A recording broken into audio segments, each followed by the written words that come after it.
stumbled so many freaking times along the way. Cost me a lot in money, relationships, time, and everything.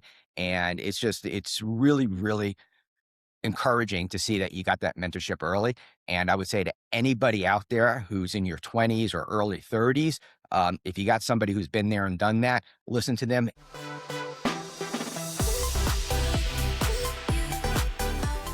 Welcome to Extraordinary Stories. I'm your host, Forbes Shannon, with me as always. Christine Butler. And today we have just an AI black belt. Yeah. Like he taught himself how to code. We'll get into the whole story, but he's an extraordinary builder, and we're super happy to have him in the Extraordinary Collaborative. Vincent Serpico. Vincent, thanks for being here. Welcome. Thank you. Appreciate it. Pleasure.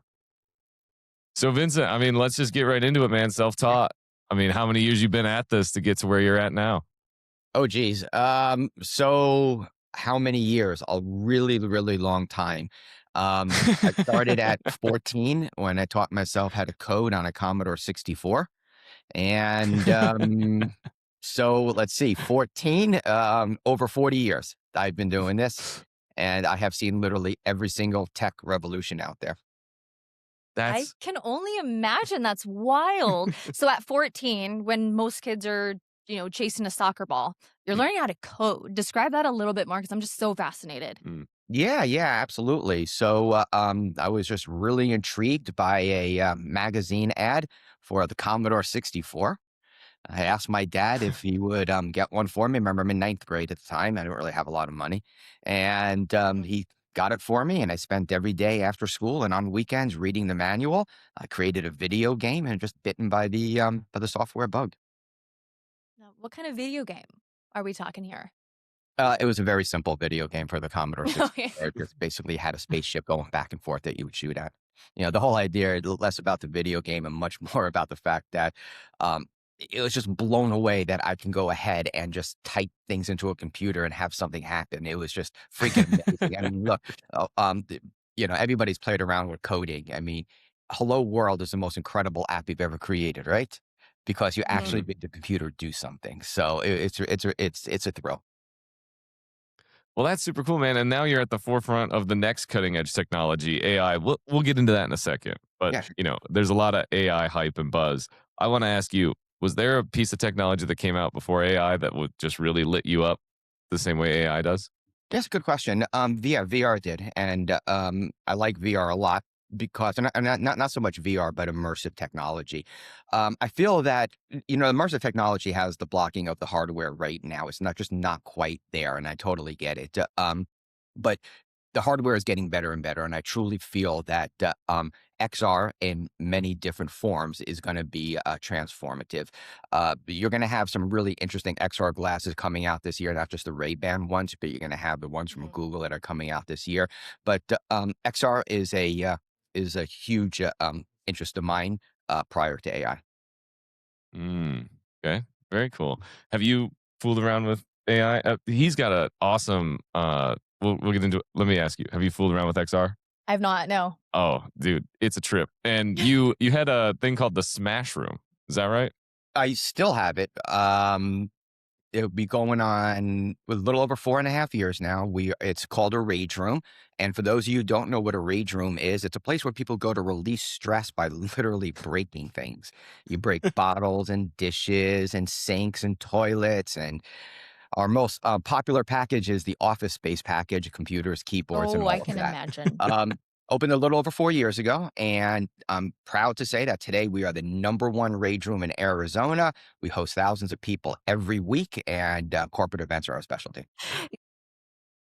When people leave your Smash Room, are they being left feeling just like better, or like what do you see people leaving out? I mean, they coming in raged, really raged, or are they coming in for the fun of it? What do you notice most? Well, that's a really good question, Christine. So it's a cathartic release. I'm assuming that you never smashed before. No, I haven't, but I know a lot of people who do. Yeah. It's very, very cathartic. Most people come in because it's fun and they're a little stressed out. About 10% of the people that come in are going through some serious issues. Their therapist might send them down there maybe they're getting off of drugs, suicidal, gone through a really, really bad divorce, stuff like that. So about maybe 10, 15% of the people coming down come down because of that. But most people come down just because it's a fun event. Like I said, corporate events, 30, 40 people at a time is Right. typically what we see. And obviously a lot of them are not coming down because of any other issue except for that it's having fun. But yeah, we do get people who come down, and they're going through a lot of stuff. I mean, it's the reason why I opened the Smash Room in the first place. Really? Can you go behind that story? I'd love to know more. Mm. Yeah, I can go about that story, sure. Um, in late 2020, early 2021, I was looking to for another revenue stream. So I own Founders Workshop. I've owned that company for about 16 years. We've built about 300 software applications in the last 15 years for founders and SMBs. I mean, you know some of the clients very personally, Forbes. And around that time, I was like, all right, I don't want another revenue stream. Who knows what's going on with the world, COVID and everything. So I was looking around, maybe, I don't know, I was looking at maybe buying a smoke shop or something like that. Just looking for a completely different revenue stream. Around that time, my daughter OD'd and she was in the ICU for 3 days. It was harrowing. We almost lost her. It was really, really bad. Mhm. When she got out of the ICU, the therapist that she saw said she should try, other events, other things beside, other activities besides drugs. So one of the Yeah. places I took her was a Smash Room in Tempe. And oh my God, she was elated afterwards. She looked like, it was a lot of fun. And I smashed with her also that night at that Smash Room. It was really cathartic. Um, Yeah. and I was just really impressed with the effects. I was not impressed. And, if you're watching right now, I apologize, but I was not impressed with the cleanliness or the customer service. So I said, what, instead of buying a business, let me just open a Smash Room myself and be able to help people. So, the Smash Room has been very successful financially, but much more than that. It's been so rewarding to see people come in who are in a dark place and then say, you know what, I feel better to move to the next rung of the ladder. So it's been a very Right. rewarding experience. Well, thank you so much for sharing that. I know so many people can relate to that exactly. I'm a parent, Mhm. so I can only imagine the things that you were feeling, let alone your daughter. That's what kind of makes this whole story extraordinary. I For mean, sure. it's the ebbs and flows of life. Now, when you decided to open this Smash Room, you are buying furniture for, like, I'm assuming Goodwills? Or, like, how are you Where do you get your obtaining these materials? these materials? it's I've it's always it's a, wondered. it's I a just very needed to ask. common question, Christine. So over the years, we have built up partnerships with area bars and restaurants, thrift stores. Um, and we have a company vehicle and a person on the road for about 30 hours a week, hitting all of our partnerships every single day, picking it up, bringing it back to several warehouses that we have, storing the materials. We bid on public surplus auctions. So I'm kind of giving away all my secrets to my future competitors. I'm just kidding. I'm We talking about don't my have competitors. I love it. That's so cool. That's multifaceted. Yeah, Yeah. like I mean, that's just the entrepreneurial spirit running through you through and through, right? Like from Mhm. high tech to low tech to just breaking old tech. Where did that Right. entrepreneurial bug come from? Well, I think it was just growing up in with my family. My dad was an entrepreneur. He owned the largest scrapyard in Brooklyn, and I basically grew up in a scrapyard. Big shredders, junk cars everywhere, all that kind of stuff. And it was, after school, third grade, fourth grade, you just go there on the weekends and stuff like that. So it became like second nature growing up at a junkyard. So That's amazing. That's I'm a big thrifter, so I appreciate the art, you know? that's I really do, I really do. Okay, so how many kids do you have? I have a 26-year-old stepdaughter and I have a 17 and 19-year-old daughter. So 3 daughters. 3 daughters. I am one of 3, so Mm. I'm sorry, Vincent, it's wild out there. Where do you fall Hey, in the ranking? Well, I'm the middle child, clearly. Clearly, yes. Clearly. Yeah, no, I genuinely love that you don't shy away from the mm, darkness in life, right? mhm. Instead of going down a path that could have been maybe more sad, or focused your attention on the sadness of it, you instead found out what worked for your Mm-hmm. daughter and for your family, Mm-hmm. and you went with that. So that to me is intuition, Mm. right? Because it's pretty nuts to want to open up a smash room, right? You know, especially the time that you opened it. And you decided to go with it because your intuition, that human nature in you, said that this Mm. really affected your daughter in a positive Mm-hmm. way. And you put that energy into other people. Now, that is extraordinary, Mm-hmm. right? That is a selfless thing, not only for you, your daughter, but like the world. Like, that is a truly incredible thing. How do you teach that to your kids? Mm-hmm. That's a really good question. I mean, I appreciate you saying that. Yes, we did open it up because we definitely want to help other people. I wouldn't say it's 100% selfless. I mean, there's a profit angle here, so you know. But I mean, how do you teach people to do the right thing? I mean, isn't that a question we've been asking for thousands of years, Christine? It is. How do you do something like that? I mean, I would say it's just through example and just a lot of time.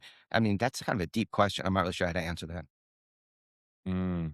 Hmm. Well, I think the other thread that Christine's pulling on that I'm curious about is how does in like what role does intuition play in your personal and your professional life?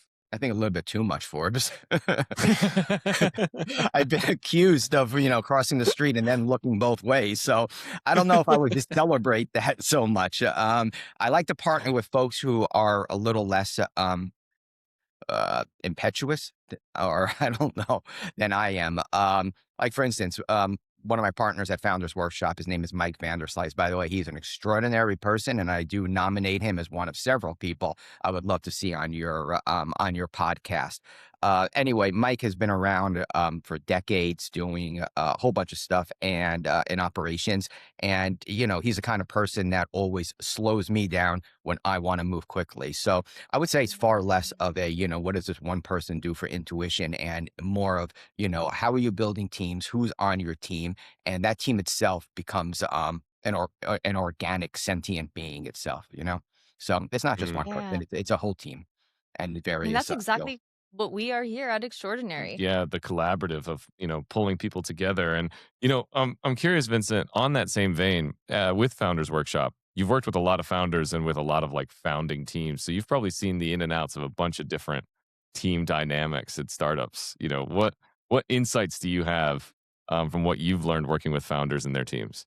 Wow, that's a really good question. Okay, so first of all, partnerships. You really, really, really got to be careful about who you're picking for a partner. I have seen companies literally fall apart because partnerships don't work. Maybe in the beginning, it's that wonderful honeymoon phase, but if the partnership does not work, if there's things that you guys just don't agree on, I've seen businesses really, really fall apart that way. I'm sure you've seen the same thing too, Forbes and Christine. So that's one of the things that I've seen. I've seen over the years with partnerships. I've worked with literally over 200 companies over the last 15 years, and I've seen a lot. I would say that the most successful founders that I see are the ones that can both really, really understand their solution while also connecting to all stakeholders. When I say stakeholders, I mean their employees. I'm talking about their vendors. I'm talking about their customers. I know that sounds really, really like a simple answer, but you'd be surprised how much I just don't see it. I don't see folks who are able to, number one, really, really understand their solution and how to go ahead and integrate it, and at the same time have that people quality of really, really connecting. The two are so integral, Mhm. and they work so well together. And I usually see either one or the other with folks. Yeah. Well, That's something you were talking about, Christine. Like Christine has this really good gift of helping tie a personal story of a founder to a business story of the company, because Hmm. that usually just reveals so much more clarity, even for the founder of this is why I'm doing this. This is why my solution works. This is why it's integrated. mhm. Similar really to Vincent's story about starting the Smash Room. Right. Absolutely. So I guess, just kind of highlighting that as we go into your next venture, the Serpico AI Learning Center, Uh, I'm curious, what is the personal story that led you into that? yeah, absolutely, sure. So Founders Workshop, we built a really, really good company there, and it it largely runs itself. You know what I mean? You do something for so long, you get really, really good at it. You can step back, and you don't have to be there, every single day doing it. So the Mhm. Smash Room, the Founders Workshop, they basically just run themselves with a few hours a week of overview from me. So I had so much extra time. Um, Started spending 4 or 5 hours every single day on AI for several years, 7 days a week. I mean, I literally study AI every single day, um, 3, 4, 5 hours a day, 7 days a week. And I was having so much fun with it that I started doing a free AI AMA at CEI. You guys know CEI. I started Mhm. doing Hmm. that at CEI about 8, 9 months ago, just for fun. I literally nothing else, and did that every Wednesday. And then just started getting folks asking me, "Hey, can you do a speaking event? Can you do a workshop and this and that?" So yeah, okay, sure, I'll do a workshop and this and that. And then I was like, you know what? Let me make a business out of this.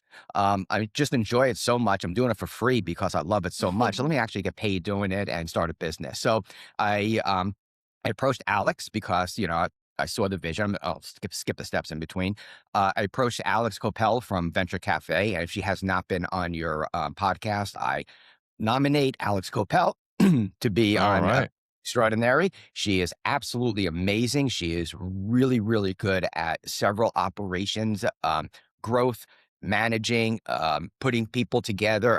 The list goes on and on. So I partnered with Alex, and we are getting this up and running. That's so cool. And yes, we have Alex Yep. scheduled in a couple of days here. Outstanding. So Outstanding. yeah, it's really, really cool. Actually, Vincent worked with Alex and I at Venture Cafe Phoenix to Okay. help start our weekly and then monthly AI meetups. No way. And when he says that he loves it so much, he did it for free. He would. Anyone he could talk to about AI, he was just there to That's so incredible. for sure. When I was in, And and I Forbes is remember amazing, this. by the What's that? I'm sorry. Go ahead, Kristen. I'm sorry. No, like, keep talking about Forbes, please. He loves Oh, it. I just want to say, I just want to say that, working with Forbes at Venture Cafe was quite amazing. He was always on, always friendly, always helpful. I always felt like if I ever needed anything at Venture Cafe, I can turn to Forbes. So I just want to let you know that Forbes probably never said it before. So thanks for everything you did there, man. My pleasure, man. Thank you. And it's definitely a skill set that led to extraordinary. Right. Yeah. Right. No, I mean, and you can always go to Venture Cafe every Every Thursday, Thursday. 5 to 7, 2 free drinks, 850 North 5th Street. It sounds like You you're having got it. recurring nightmares, Ford. Well, I actually I got into Venture Cafe Phoenix because it was orchestrated with the city of Phoenix and with Maricopa County Community College Gateway and with my business partner Aaron Bear. And actually, Aaron nominated you, Vincent, to be on the podcast. So how do you know Aaron?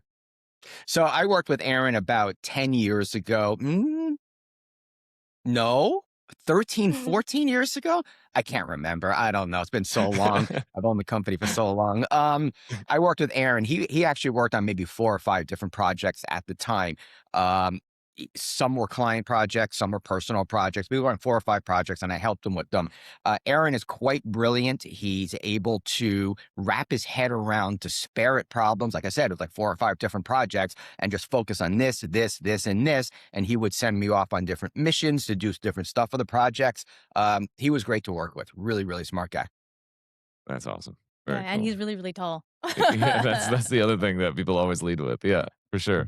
Well, yeah, and that's part of the whole point of building the collaborative is bringing people together, especially when people have their lanes that they are just really, the gurus in. And so let's dive into a little bit more on the Serpico AI Learning Center. What do you guys do there? And tell us a little bit about how you bring AI to the table. Yeah, sure. So I started the Serpico AI Learning Center, like I said, a few months ago with the idea that I want to teach AI. So first of all, I'll just preface this. Where's it going? I don't know. I've been an entrepreneur for so long. I've done this so many times that I can tell you, starting out and saying this is exactly what we're going to do is silly.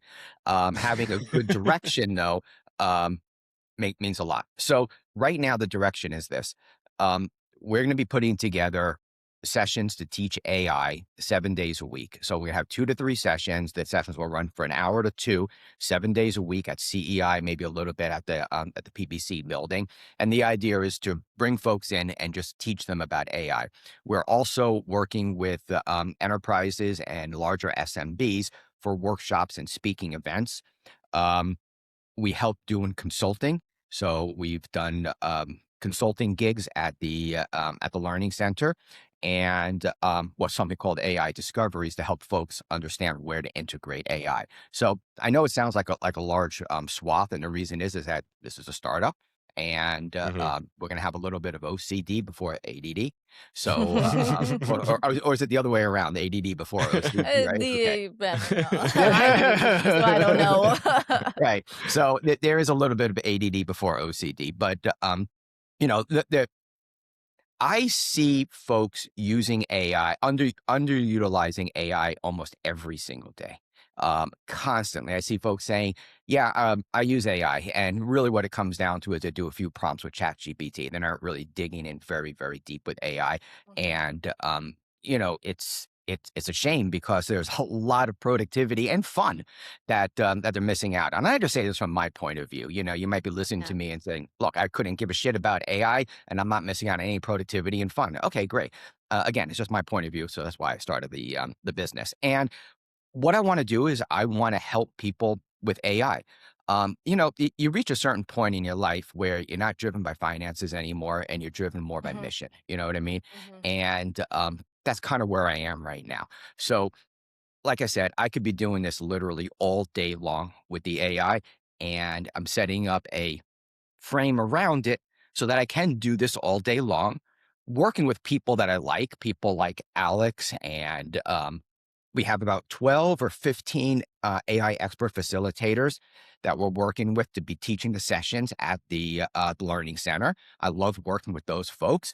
And the idea is just to get out there and teach them. Now, if somebody came to me and said, look, all we really want to learn is how to do image and video generation in AI, I would focus on that. If somebody said, listen, I really need you to teach me how to use agents, I would focus on that. I love the entire world of AI and I just love being immersed in it. So that's probably a really long answer to, I just like what I'm doing. So I love I'm not that sure so if I much. answered And that correctly. you stand for something that extraordinary loves. That's fun. You did what you felt like was fun, and now you're reaping those benefits. What I was going to say earlier was that when I was in the 6th grade, I remember this like it was yesterday. I had a Okay. teacher who would always pick on me, not like mean pick on me, but just like give me a hard time because I was very Mhm. stubborn. And, Did you deserve it? I did. Okay. But he said, never follow the money, follow your passion, and the money's going to come. And that's Mm. probably the only thing I really remember him saying to me, but it has time and time and time and time again proven me right. I went to school to be a teacher knowing I was going to make nothing, Mm. but I just never stopped and I kept climbing the ladder, doing what I loved. And I truly believe that that is the key to success is doing what you love. Mm. I agree with that, Christine, 100%. But I'll do a little caveat there. You're in 6th grade. He said to you, do what you love, and the money will come. I, Yeah, I would just rewrite that a little bit with do what you please. love, and the reward will come. Because Yes. what we're doing here is we can't say for sure that money is a reward that everyone is looking for. There's many Mhm. many other rewards. There's self-fulfillment. There's achievement. There's a million other rewards, and it's usually not just one. It's usually a cocktail of emotions that you're seeking. You know what I mean? That's what Mhm. Mhm. So absolutely, 100%, you got to do what you love. Because if you don't do what you love, what you're saying is, look, I'm doing all of this because I want to reach this point over here and feel this certain way. Well, why not just feel that way the whole way through? Right. Why Mm. sacrifice anything when you can have it all? Mm. Why not just feel that way the whole way through? Yeah, and some other things to You know what add I mean? on Yeah. from my perspective of what you can get out of, attention, validation. Mhm. I'm Right, that's kidding. right. Like, That's no. right. Yeah. I'm like, Hey, yeah, no, are you joking, Forbes? no. No. Forbes is not joking. And let's talk about it for a second. You guys have an authentic podcast. Let's talk authentically here. Let's You know, do it Yeah. for sure. why do people do anything that they do? I mean, literally anything. Every Yeah. single decision that you make in life is based on you either trying to avoid a certain pain or trying to reach a certain pleasure, right? Yeah. Literally everything, Right. from who you invest with to who you do a podcast with. And my Hmm. point is that do you really need to go through hell in order to reach that whatever sensation you're looking for, or do you say, here's where I want to start, and Mm. let's just go down this road and enjoy the journey. Hmm. Right. For sure. And enjoy the journey. And I personally believe enjoying the sadness, enjoy the good, enjoy the bad, enjoy all of the emotions that the human can experience because life in itself is a gift. And to what Vincent's saying about the pursuit, like what we get out of things. Mhm. I recently discovered that I am an introvert.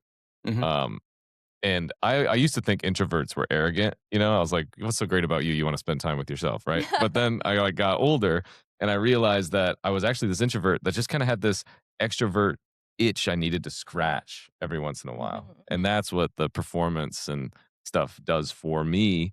But I think it evolves over time. It used to be so much for validation, like I needed it, Yeah. and now it's like a good release. Like, Vincent, have you noticed that your motivations or what drives you or what excites you or the pain you're escaping changes with experience?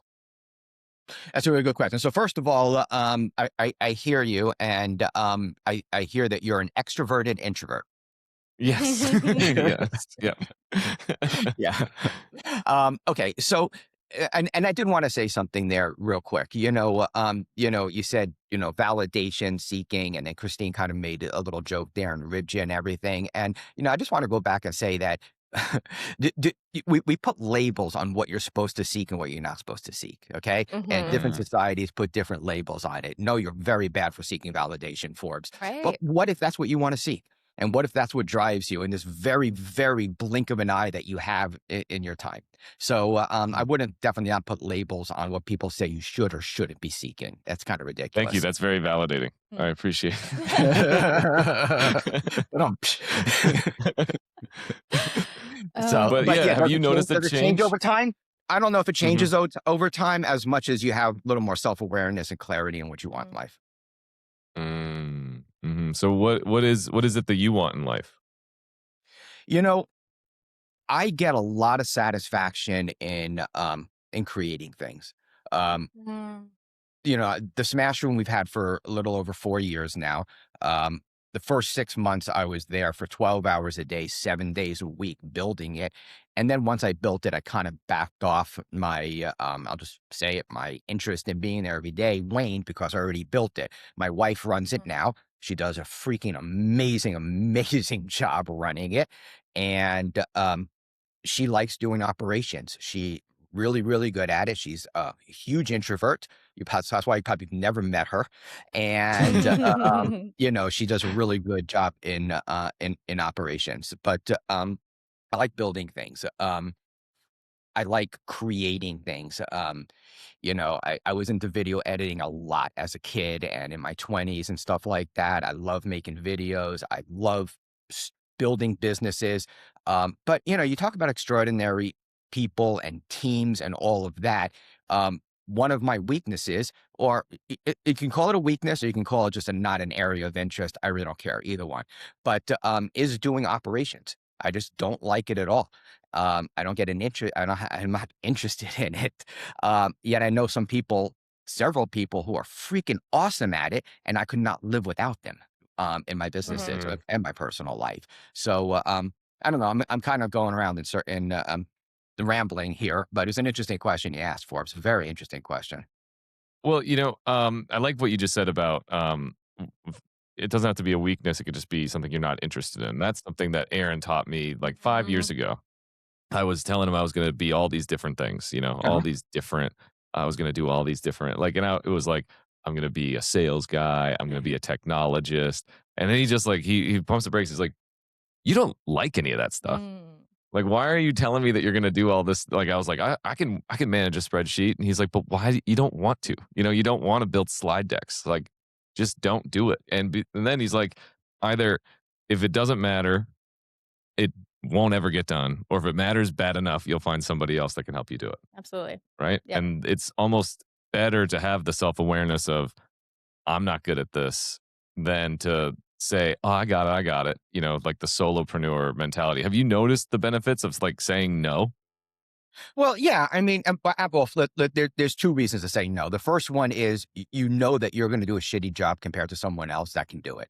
That's number one. Mhm. Number two is you got to say to yourself, why am I doing this? Am I doing this because I'm trying to save money for the business? That's is that the cover story? Am I doing this just to prove to myself that I know how to do this? Or am I doing this to show somebody else that I know how to do this? I think it's really, really important to understand your why. And I'm not talking about the why that you hear on YouTube all the time. Why am I doing this? To help people. It's why are you really, really doing this? And I like how you dig into that, Forbes. You talked about the validation. You really open that conversation, and it's really important for people to understand why they do things. There's always a base why that, for the most part, we don't like to reveal to everybody else, and it Mm, usually becomes a cover story with something else. So mm. No, that's so true. A lot of people will hide behind a cover story. We don't do that here. It's all out We there don't around do here. that here. Yeah. Yeah. No, but I'm glad that you said authenticity. I'm glad that you saw that in us because that is truly where we built our lives. Was there a cover story that you were running? In terms of Like, what was there? What, I don't know. Any example that you have of maybe yeah, where you had a cover yeah, story? I think so. I think that, I proved myself. I put myself through college as a single mom, became a teacher, started my master's degree, all that to become a principal. And I realized I don't want to do this. Right. right. And so the cover story was I am, this person. And I wasn't having fun. And so the cover story was I worked this hard to get here. Now I'm here. And I had to pretend like I liked it before I jumped off and Mhm, sailed into other stuff. So you're right. Everyone does have a cover story. mhm, And the self awareness, as you said, Vincent, is like what you need in yourself, right? mhm, Be aware of why you're doing it. What's your mhm, why? mhm, So, and then the interesting question always is, you know, would you do it again, knowing that you did it Yes. for a cover story or something else? mm, Yes. Yeah, I mhm, would not trade the years with those students for anything. mm, Anything. mhm. right. Yeah. Because it Yeah, built you to who you are today, Christine. 100%. for sure. Yeah, exactly. Right. Yeah. Yep. I love it. Would you do it again? Yeah. Hmm. Yeah. And, that's kind of like what we were saying earlier, Vincent, is like even the darkest times can Right. end up being like the greatest positives in our life because that, on that hero's journey, those trials and tribulations really make you who you are. I don't know. Did you learn more about yourself when you were kind of navigating stuff over your career that was really challenging? Yeah, of course, you learn stuff about yourself naturally. I mean, as an entrepreneur, you literally go through everything. But you brought up something interesting before. You said, the dark times help you and all of that. You reminded me of the Chinese farmer story when you said that. You know what I mean? I I love love that that one. story, and we all know what it is. So, somebody who's better at articulation than me, Forbes, maybe you. You want to tell everybody the Yeah, Chinese sure. farmer story? There's a Chinese farmer and he's got all these horses. And then one day they run off. And all the villagers come over and they say, "Oh, that's too bad." And he says, "Maybe." And then the next day the horses return and they bring several wild horses with it. And all the villagers come over to the farmer and they say, "Oh, what good luck." And he says, "Maybe." And then the next day his son is riding one of those horses to break it in, and he's thrown from the horse and he breaks his leg. And all the villagers come over and they say, "Oh, what bad luck." And he says, "Maybe." And then the next day, the conscription officers arrive to recruit young men for the army, and they see him with the broken leg, so they don't take him. And all the villagers come over and they say, "Oh, what good luck." And he says, "Maybe." It's just amazing. It shows you how, as you go through the sine wave of life that, you never know, something good could lead to something bad. And in the end, you start saying to yourself, good, bad, it's just life in one long journey. It's just Exactly. life in one long journey. It's Yeah, all supposed to happen. it's Otherwise, it wouldn't have happened. for sure. So on your life, on your long life journey here, Vincent, what next is extraordinary for you? So I'm just focusing on the AI Learning Center. Like I said, I don't have any like major goals of growing it to X amount and then selling it and then getting funding and all that kind of stuff. It's let's see who we can help out, who is who wants to learn about AI, where the company can shine, and where we can have some fun doing it. So I don't have any grand plans. Just taking it as it comes along. That I don't know. I mean, that's kind of my I like your philosophy. style. Yeah. I like your style. It's Let it very, unfold. all right, all right, all right. Let it unfold. Yeah. Yeah. So we ask everybody on the podcast this piece of advice, or this question. If you had a piece of advice on how one of our listeners could live a little bit more extraordinarily like Vincent, what would it be? Okay, first of all, I'm not extraordinary, so um, You definitely. You absolutely are. are. The next thing 100%. I would say though is probably one of the not probably, but definitely a mistake that I've made in my younger years is trying to do everything on my own and not taking advice from those who have walked in the minefield. Forbes, you learned that really early on, and you got a lot of mentoring from Aaron, which is absolutely incredible. I actually never went that route, and I stumbled so many freaking times along the way. Cost me a lot in money, relationships, time, and everything. And it's really, really encouraging to see that you got that mentorship early. And I would say to anybody out there who's in your 20s or early 30s, if you got somebody who's been there and done that, listen to them instead of trying to fuck things up on yourself. Listen to your elders, please. Yeah. Listen to them and don't fuck things up on your own. Yeah. Yeah. Yeah. That's funny. Well, Aaron has and how a did it helpful for you, Forbes? Right? I mean, you've been working with Aaron for for a while. sure. He's a great guy. Oh, he is. Aaron changed the trajectory of my life 100%. And having mentorship from him, it's just been, it's twofold, right? It's like he helps me, but I also have helped him. Yeah. And like, when you teach, you learn, right? And, he's like, he always credits me with refining his message because he's like, if I could get you to do it, I could get anyone to do it. And the other thing that's interesting is, he gave me some advice on a relationship and I did it and it blew up. And I called him and I was like, hey, man, that advice didn't work. And I can hear him scratching off a notepad. And he's like, Mhm. okay, well, that's good feedback. And I'm like, oh, he's trying. I'm his test dummy. That's really good. Okay, Oh, hang on a man. second. Now try this one over here. Maybe this one will work this time. Oh, that is so good. But that That like is sums up freaking your guys' hilarious, Forbes. relationship. For sure. It's very unique watching. And sometimes when you're watching from like an outside perspective, you're like, are they fighting? Are they like laughing? What That's are how they we doing? communicate. But Yeah, they literally right. have their own like way of communicating. So I just know now, like they'll figure it out. It's so Like true. they got it. Yeah. No, Okay, so mentorship is can I critical. rapid fire ask you guys questions? Let's Sure. do it. This is Okay, you are the so first person to ever ask us this, Yeah, by I the way. love it. Let's do it. So, okay, the first one is, and you got to answer right away. So, the Okay. first one is, best piece of advice you heard from a podcaster on your show. Oh, the answer is yes, but what is the question? It's okay to be too much. Can you say that again? It's that okay again? to be too much. It's okay to And be too much. Mhm. Okay. Oh, that's your answer, not the Forbes answer. Okay. No, It's okay no, to no. be- it's okay to be too much. And then mine was this guest came on and he said, the answer is yes. What is the question? Okay. Alrighty. So, and I have more rapid fire, but you guys' answers were so freaking good. All right. So, can we start with yours, Christine? What does that mean exactly? Well, I feel like I am an extrovert through and through. I'm just kind of the nutso weirdo. And I've just like lived into that, leaned into it, don't really care.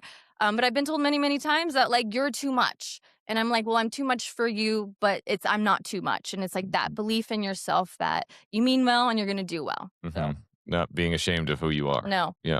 Mm-hmm. Oh wow, that's awesome. I really love that. That's great. That's great. Yeah, I do hear that a lot. That's awesome, Christine. What about you, Forbes? Can you explain what that one means? Yeah, so rules of improv, right? So Aaron and I do a bunch of improv, and it's always yes and. You say a no, it starts to kill a scene, right? So it's a life philosophy of saying the answer is yes. What is the question? Because a lot of times when you hear the first question, you immediately think, no, that's the dumbest thing I've ever heard. But then you maybe go a step beneath it and you see, oh, there's actually a question underneath that question. Mhm. That this fight that we're having is not about this. It's never about the thing. Right. It's about something underneath that's being unmet. So the answer is yes, I will meet those needs. But what are the actual needs that you need met? Yeah, that was Joe Martinelli. Hmm. Thanks, Joe Martinelli, another extraordinary member. Yes. Hmm. I love it. Yeah. That is absolutely incredible. I'm going to think about that after the podcast. And what is the thing that made your jaw drop that you heard from a podcast? It was like what? Just literally your jaw drop and you had to like manually put it back up. There have been some really profound personal stories of why people started what they did. I was gonna Um, say the same thing, yeah, Forbes. from death in the family, from chronic pain that left someone suicidal. Honestly, Vincent, to your story as well. Like you find that there are these people who take it upon themselves so that other people don't go through what they went through. Mhm. Mhm. It's always something that has really impacted their lives in, to be honest with you, a negative way, or so they thought it was negative until they saw the light at the end of the tunnel. Hmm. We've had people who didn't grew up to not read or write until Hmm. that they were 30. We've Hmm. had people It's face true. the craziest things, And then be a best-selling author. and right, Right. and Yep. yeah, Or, someone who was, had really challenged in school, dyslexic, neurodivergent, that then created a platform so that people could actually learn differently. right, So right. I think the jaw drop moment is you hear these people so low, and they have this extraordinary resilience and this Mhm. anti-fragility where they're like, "Fuck that. I'm gonna do something about it." Well, and that's what we started this, right? I Mhm. mean, being ghostwriters, we have heard the craziest things. We work with people that won't tell their priests certain Mhm. things. Mhm. And so it's drawing out those human traits, Yep. and really making them extraordinary, Mhm. and letting them see the mirror to themselves, right? Is Sure. is just the joy that I get in my work. We're all just kids inside. So I went from Yeah. teaching little kids to like Yeah. guiding We are all just kids. adults Yeah. through their inner child. And we can get really like woo woo on it, but it's been such a blessing to do what we do. Yeah. Yeah. Great question, Vincent. If you could have one person, they have to be in Arizona on the podcast, who would it be? Mm. Oh gosh, who I should have done research on this one. You Who's gotta in go Arizona? rapid fire. Oh, oh, I would like to talk to Devin Booker of the sure. Phoenix Suns, and I would like to kind of understand what it's like to be, uh, you see all these murals of this guy around Mhm. town, and you realize Mhm. that he's so much more than a basketball player for so many people. And I would kind of like to understand what it's like to carry that mantle in a city like this. Right. Okay, my head kind of went somewhere different and I was not going to answer, but whatever. There's this guy that I see hike our mountain behind our Hmm. he's no one face or anything, but he's a guy who hikes and he's always in like the best mood, always saying hello, just like, but he's like, you can tell that he's magnetic in a way that I don't know how to approach him, but he's just like this really old wise guy with a beard and I just want to talk to him so bad. How about you bring Forbes there so both of you can approach him at the same time? Okay, thank Yeah, you. there we Bring, go. bring safety. Okay, Yeah, is what yeah. you're Forbes is saying. really good at that. Yeah. Don't talk to strangers, guys. Okay, last Uh, question. What is your greatest AI fear and your greatest AI optimism? Great question. Yeah, for sure. So, And, and as a by the way, your writer, optimism can be like, I really hope it doesn't destroy the world. oh, yeah, sure. So, as a writer, at first I was repulsed by AI, and then I realized that AI makes me a much better writer, not when it writes for me, but when it's able to help understand what I'm actually circling in the red threads in my essays or in books. And structurally, it's a phenomenal writing partner. My fear is So, that, and no, go on. sorry, go ahead. I had a long question for you, but go on. Okay, so my optimism is that it's actually, I think it's never been a better time to be a writer Hmm. with hmm AI If you because, know how to use it. yeah, and writing is how you prompt AI right now, right? So like writing is, I think, going to be the skill set of the future. So that's why I'm optimistic. My fear of AI, and I've seen this in a couple different people, where they're talking and you're like, oh, dude, you are so far down the Bless. AI rabbit hole, and they have developed this kind of, um, delusion from it. And my fear is that it's just going to make us all a lot dumber. Okay, Yeah, all it's righty. gonna nudge us into that. That's really interesting. It is interesting. I think a lot of us think that, and like, how do you not, right? Mhm. I think for me, what I love the most about AI is you have instant knowledge. Like, if I For need to sure. know anything, not only do I get the answer, but I get it in depth. Hmm. And with a little bit of my taste and and me. Hmm. You're back Sure, to it. sure, sure. But my fear is that people are losing creativity. People are losing a lot of their will to just do it themselves, Hmm. is what I've noticed. Hmm. Like, there's nothing wrong with AI, but I feel like when it's something that touches your heart, when you're writing something, it needs to just come from People are this. outsourcing their emotions. Right, Yeah. right. Like Hmm. we have something that is so much stronger and greater and more creative, just and it's in here. Hmm. And so I think we lean a little too much on AI when we should be collaborating with it, Yeah. I you mean, you're know? 100% right.